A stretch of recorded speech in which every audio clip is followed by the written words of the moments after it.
এই দেশের শিক্ষা সংস্কার দরকার, আমাদের জগন্নাথের ভাই বোনদের দাবি পূরণ হওয়া দরকার।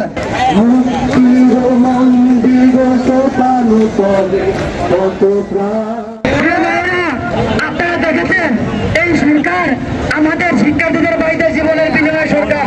তারা ক্ষমতায় এসে আবি যাবে পুজুং কাজ করছে, তারা বিতর্কিত কমিশন করছে, কিন্তু শিক্ষা সংস্কার কোন কমিশন হয় নাই। আপনারা দেখেছেন, আপনারা সহ আমরাও কিন্তু ইতিপূর্বে আমাদের দাবি জানিয়েছি। এরকম প্রতিদিনই কোনো না কোনো ক্যাম্পাসে দাবি তোলা হচ্ছে। এই সরকার শিক্ষার্থীদের জীবনের বিনিময়ে ক্ষমতায় এসে শিক্ষা সংস্কারের কোন উদ্যোগ নিয়েছে, বরঞ্চ শিক্ষার্থীরা যখন দাবি তুলছে তাদেরকে চাপে ধরছে, তাদের উপর হামলা করছে। আমরা তীব্র নিন্দা জানাই। একই সাথে পুরো বাংলাদেশের প্রত্যেকটি শিক্ষা প্রতিষ্ঠানের ভাই বোনদেরকে আমরা সজাগ হওয়ার আহ্বান জানাই। এই দেশের শিক্ষা সংস্কার দরকার, আমাদের জগন্নাথের ভাই বোনদের দাবি পূরণ হওয়া দরকার। আমাদের যে দাবিগুলো আছে সেগুলো পূরণ হওয়া দরকার।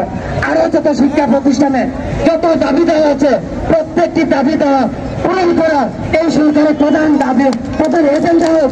আমরা সেটাই মনে যাই। পরিবেশে একটি কথা বলেই আমি শেষ করছি। এই সরকারকে ভুলে গেলে চলবে না। এখন 9 মাস চলছে, সামনে কিন্তু আরেকটু জুলাই আসছে। তো 1 বছর আগে যেন জুলাইকে ভুলে